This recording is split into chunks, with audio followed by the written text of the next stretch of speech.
आज हम लोग विज्ञान पढ़ेंगे, जिसका इंग्लिश अर्थ होता है साइंस। ठीक है, साइंस को तीन भागों में हम लोग पढ़ते, मतलब तीन भागों में पढ़ते हैं। ठीक है, पहला होता है फिजिक्स,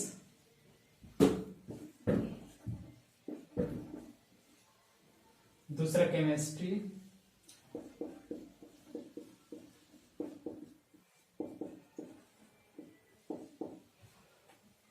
और तीसरा बायोलॉजी हो गया।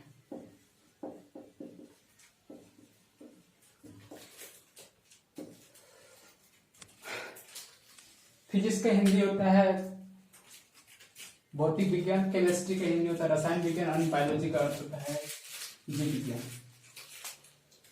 आज हम लोग जीव विज्ञान के बारे में अध्ययन करने वाले हैं। जीव विज्ञान, बायोलॉजी। बायोलॉजी को दो भागों में बांटा गया है, बायो प्लस लॉजी। बायो का अर्थ होता है जीवन, प्लस लॉजी का अर्थ होता है अध्ययन। इसको सम्मिलित रूप से हम लोग बोल सकते हैं जीवन का अध्ययन करना, जीवन का अध्ययन करना।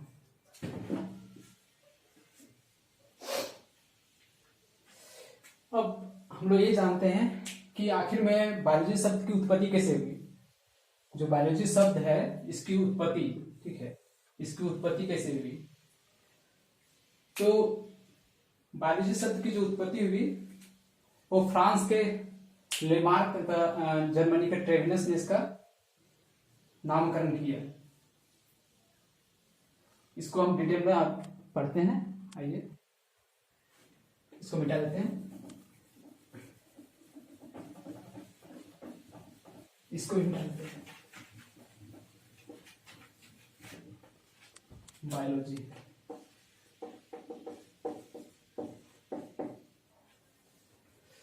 जीव विज्ञान।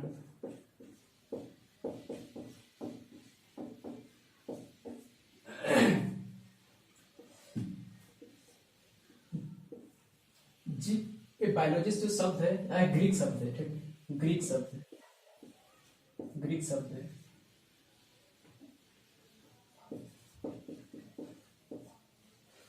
या फ्रांस के लेमार्क, फ्रांस के लेमार्क और जर्मनी के ट्रेविनस, फ्रांस के लेमार्क और जर्मनी के ट्रेविनस,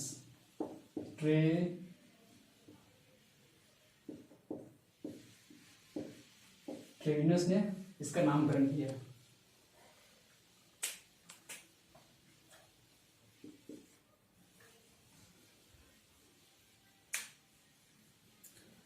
अब हम लोग बायोलॉजी के क्षेत्र में इतना सारा अध्ययन करते हैं, जीव जंतु के बारे में और मनुष्य के बारे में, वनस्पति के बारे में, ठीक है। तो आखिर में इसका अध्ययन करने का रास्ता कहाँ से खुला। तो एक थे अरस्तु, एक वैज्ञानिक थे अरस्तु, ठीक है। उन्होंने अरस्तु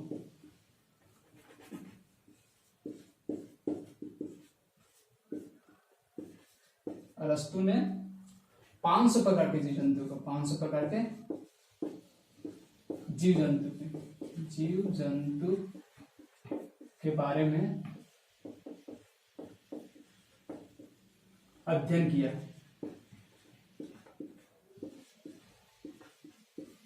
और उन्होंने एक अपनी पुस्तक जिसका नाम था हिस्टोरिया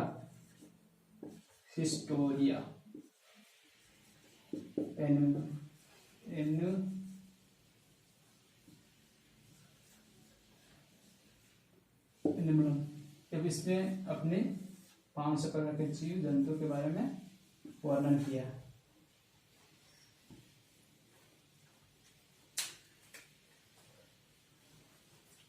इसलिए अरस्तु को जीव विज्ञान का जनक माना जाता है। और बायोलॉजी में ही बायोलॉजी को दो भागों में वर्गीकृत किया गया है। पहला हो गया जूलॉजी और दूसरा हो गया बॉटनी। जूलॉजी का हिंदी होता है जीव विज्ञान, सॉरी जंतु विज्ञान, और बॉटनी का अर्थ होता है वनस्पति विज्ञान। इसको मिटाते हैं।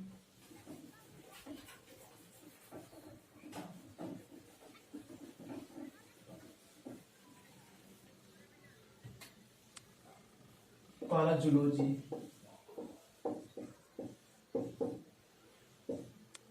दूसरा हो गया बॉटनी।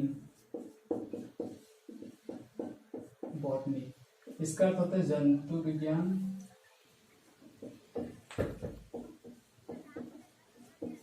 और इसका अर्थ होता है वनस्पति विज्ञान। आज हम लोग जूलॉजी के बारे में पढ़ेंगे। जूलॉजी के बारे में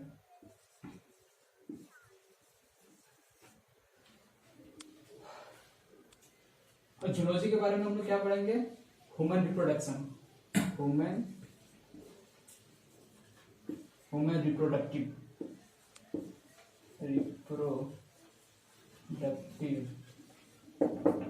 ठीक है, जिसे मानव प्रजनन कहते हैं। मानव प्रजनन, मानव प्रजनन को भी दो भागों में बांटा गया है। ठीक है, एक मेल रिप्रोडक्टिव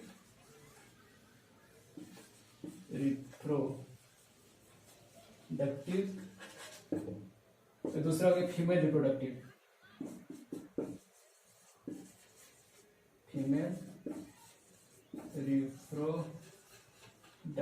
ठीक है। मेल रिप्रोडक्टिव मतलब होता है पुरुष प्रजनन, ठीक है, और फीमेल रिप्रोडक्टिव मतलब होता है महिला प्रजनन। फर्स्ट ऑफ ऑल हम लोग देखते हैं मेल रिप्रोडक्टिव के बारे में।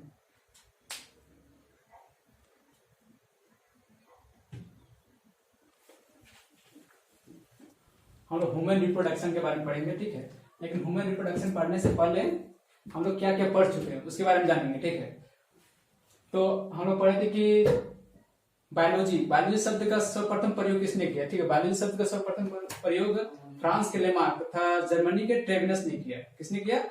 फ्रांस के लेमार्क तथा जर्मनी के ट्रेविनस ने किया। और जंतु विज्ञान के जो जनक बोला जाता है, ठीक है, जंतु विज्ञान का जनक अरस्तु को ही बोला जाता है। ठीक है, और अरस्तु को जंतु विज्ञान का जनक बोला जाता है क्योंकि उन्होंने ही 500 प्रकार के जंतुओं के बारे में अध्ययन किया था। ठीक है, और हिस्टोरिया पैटर्न नामक पुस्तक में उसने अपना संक्षेप रूप में लिखा, इसलिए उसे अरस्तु को जंतु विज्ञान का जनक बोला जाता है। और यहाँ पर है बॉटनी। ठीक है, जो बॉटनी शब्द है, बॉटनी के बारे में भी इन्होंने एक वैज्ञानिक ने इसका अध्ययन किया जिसका नाम था थियोफ्रेटस ने भी अपने पुस्तक में, ठीक है, 500 प्रकार के वनस्पति विज्ञान के बारे में उसने वर्णन किया। इसलिए वनस्पति विज्ञान का जनक थियोफ्रेटस को बोला जाता है। वनस्पति विज्ञान का जनक किसे कहा जाता है? थियोफ्रेटस को। अब हम लोग ह्यूमन रिप्रोडक्शन के बारे में पढ़ते हैं। ठीक है, ह्यूमन रिप्रोडक्शन में दो आते हैं, एक मेल प्रजनन आता है, एक फीमेल प्रजनन। ठीक है, मेल प्रजनन, मेल रिप्रोडक्टिव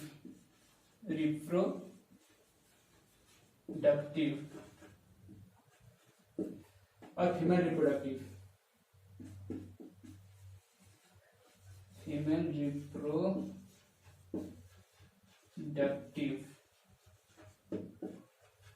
ठीक है।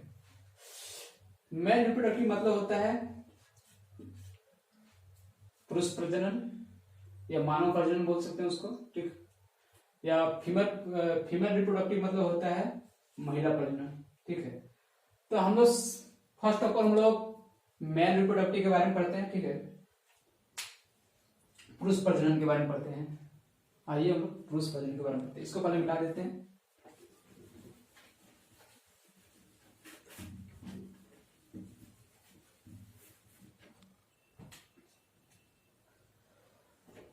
मेल रिप्रोडक्टिव, REPRODUCTIVE,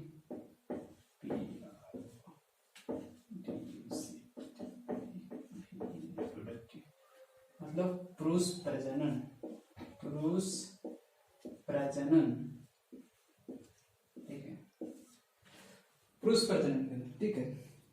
जो हमारे मानव में, ठीक है, मानव में जो प्रजनन की होते हैं, ठीक है, निषेचन की जो क्रिया होती है, फर्टिलाइजेशन जो होती है, ठीक है, जो इस क्रिया होती है, ये इसका अहम भूमिका कौन निभाता है? आखिर में जो संतान की उत्पत्ति होती है, ठीक है, तो संतान की उत्पत्ति में पुरुषों का जो होता है, जो पुरुषों में जो अहम भूमिका निभाते हैं, वो किसका काम होता है, अहम भूमिका कौन निभाता है, ठीक है। तो पुरुषों में 2 टेस्टिस होते हैं, 2 टेस्टिस होता है, और महिलाओं में 2 ओवरी होते हैं, ठीक है। और पुरुषों में जो 2 टेस्टिस होते हैं वो हमारे दिख जाते हैं, ठीक, लेकिन जो महिलाओं में ओवरी होते हैं वो हमें देख नहीं सकते हैं। तो पुरुषों में 2 टेस्टिस होते हैं, ठीक है, 2 टेस्टिस होते हैं, इसको 2 टेस्टिस होते हैं, इसको टेस्टिस बोला जाता है, टेस्टिस, TESTIS, टेस्टिस। इसके हिंदी में वृषण बोलते हैं, वृषण, क्या बोलते हैं? वृषण बोलते हैं, ठीक है, वृषण बोलते हैं। इसमें 2 हार्मोन बनते हैं, पहला टेस्टोस्टेरोन,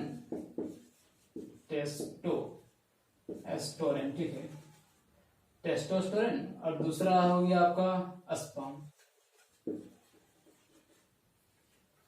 अब हम ये जानते हैं कि आखिर में जो टेस्टोस्टेरोन और स्पर्म जो बनते हैं, ये दोनों का क्या क्या काम है?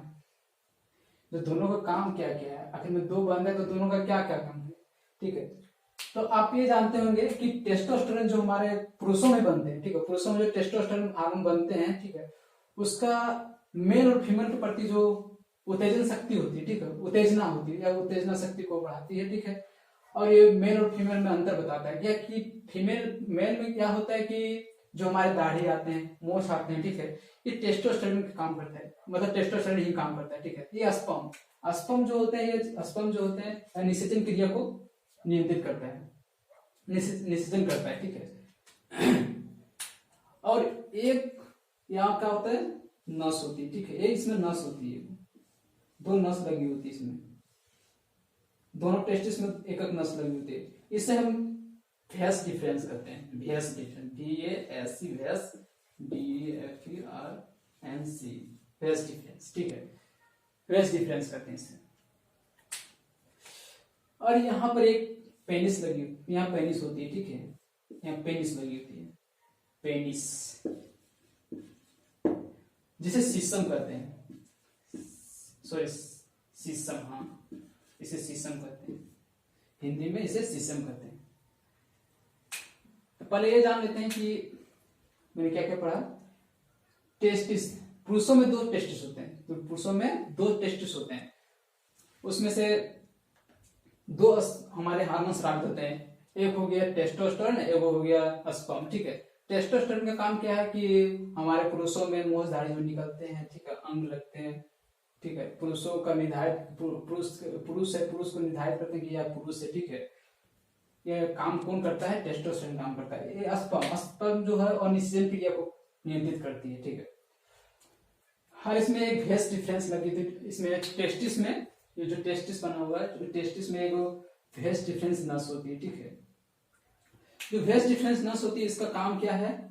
यहां से स्पर्म को पेनिस के रास्ते बाहर निकालना, ठीक है, पेनिस के रास्ते बाहर निकालना।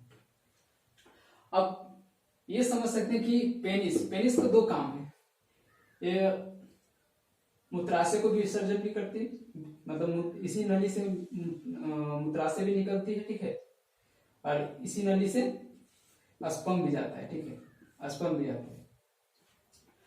तो हम एक चीज सोच सकते हैं कि, ठीक है, जो हमारे स्पर्म होते हैं, एक बार में 5 ml से 7 ml तक, एक बार में 5 ml से 7 ml निकलते हैं, ठीक है, एक बार में। और जो एक बार में 5 से 7 ml निकलते हैं उसमें से 20 लाख शुक्राणु होते हैं। शुक्राणु होते हैं, कितने शुक्राणु होते हैं? 20 लाख शुक्राणु होते हैं, ठीक है। 20 लाख में क्या आप ये सोच सकते हैं कि 20 लाख में 20 लाख में 20 लाख के 20 लाख शुक्राणु जो होते हैं वो निषेचन क्रिया के काम मतलब काम आते हैं? ये नहीं। 20 लाख में सिर्फ एक ही स्पर्म जो होते हैं, ठीक है, जो पूछ जिनका पूछ होता है, ठीक है, जो पूछ के आकार का जिनका पूछ होता है वही फर्टिलाइजेशन में काम करते हैं।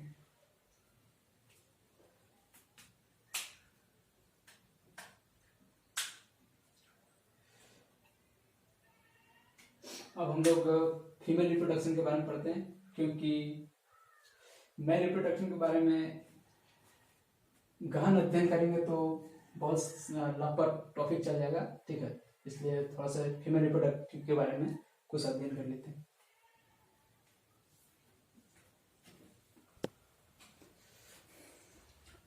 वो डायग्राम बनाने के समय थोड़ा सा टाइम लगता है, इसलिए मैंने पॉज कर दिया वीडियो को, ठीक है।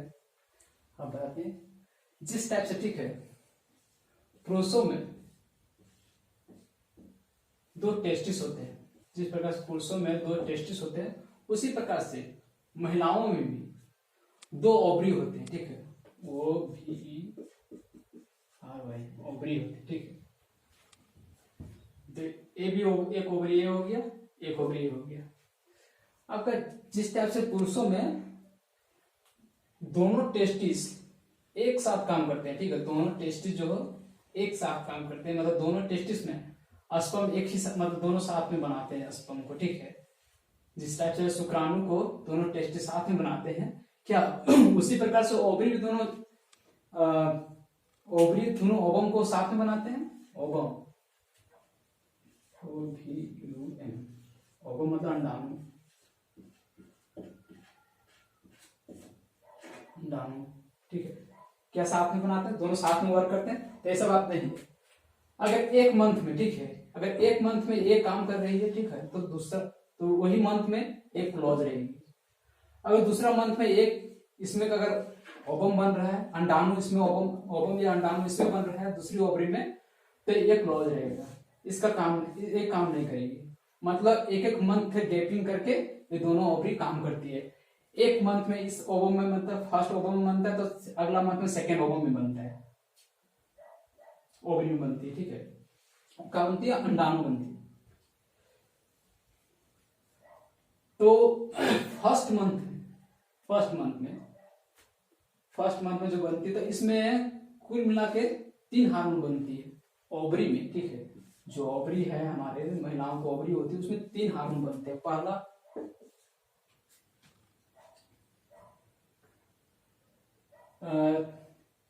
प्रोजेस्टेरोन,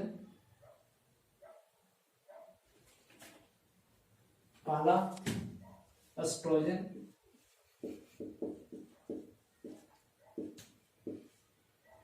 दूसरा प्रोजेस्टेरोन,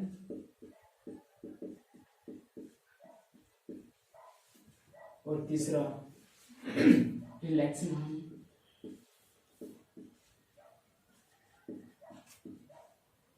तीन हार्मोन बनते हैं। ये तीनों हार्मोन जो बनते हैं इनका काम भी अलग अलग है, ठीक है। एस्ट्रोजन, एस्ट्रोजन का काम क्या है?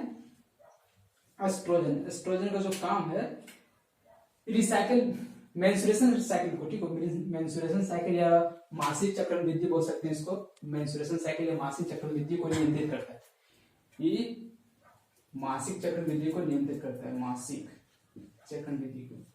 जो हमारी महिलाओं को पीरियड आती है, ठीक है, पीरियड आती है, वो इसको नियंत्रित करता है। अच्छा, एक बात बता सकते हैं कि जो पीरियड की टाइमिंग होती है, ठीक है, तो कितना से कितना एज तक होता है?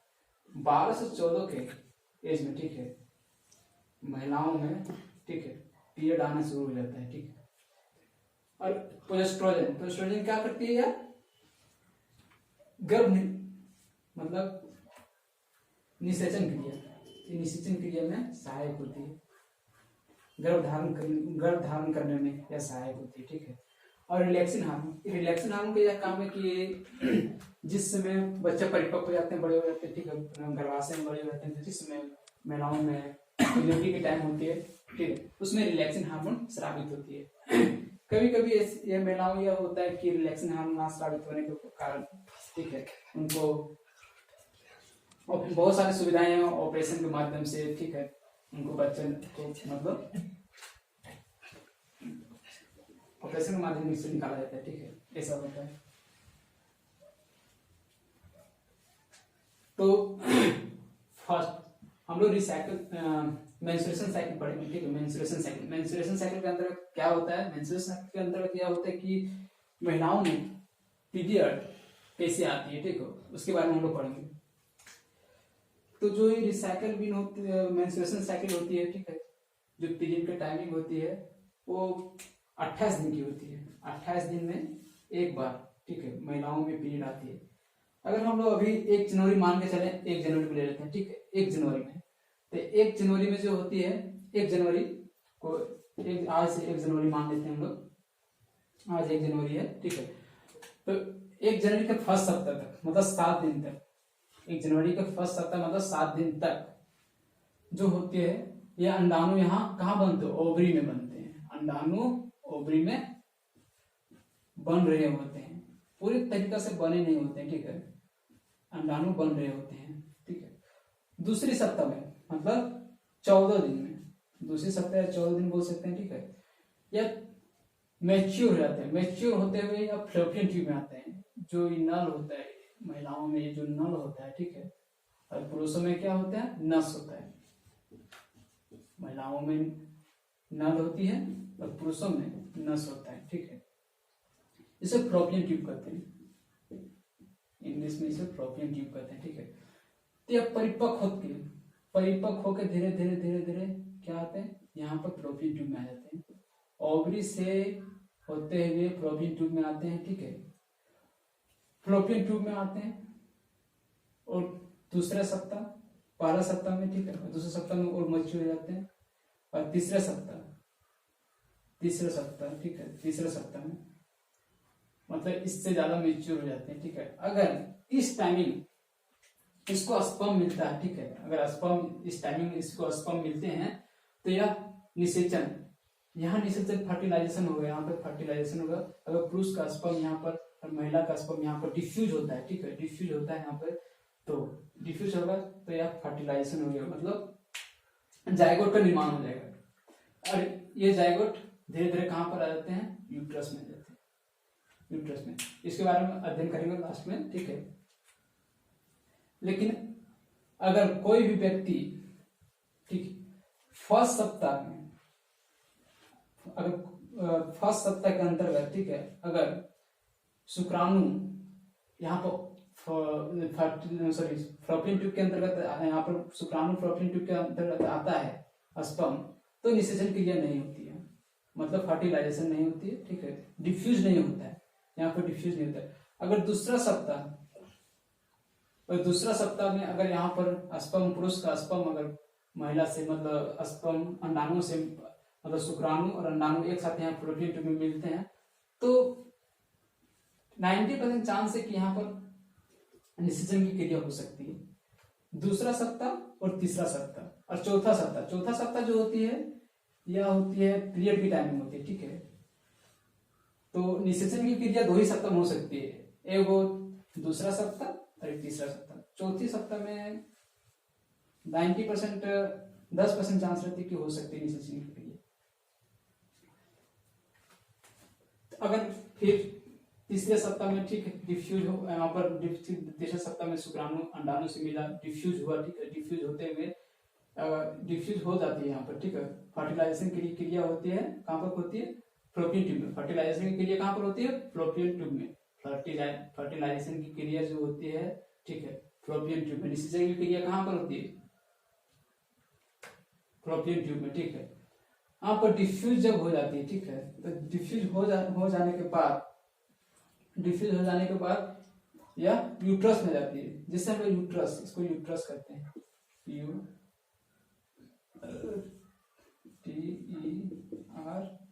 यूट्रस कहते हैं, जिसे गर्भाशय कहते हैं, गर्भाशय कहते हैं इसको, ठीक है, इसको गर्भाशय होते हैं। यूट्रस गर्भाशय बोलते हैं। तो यह धीरे धीरे कहाँ पर आ जाते हैं, यहाँ पर आ जाते हैं, ठीक है, यहाँ पर मतलब यूट्रस में आ जाते हैं, जहाँ पर बच्चा बच्चादानी, जिसको हिंदी में हम लोग इसको बच्चादानी भी बोलते हैं, गर्भाशय भी बोलते हैं। और इसके जो निचला होता है, ठीक है, जो इसके निचले सतह होते हैं, इसके निचले होते हैं, इसको निचले एक सर्विक्स होते हैं, इसको सर्विक्स बोलते हैं, CRVIX सर्विक्स, इसको सर्विक्स होते हैं। और जिसका निचला भाग होता है इसको वाजाना बोलते हैं,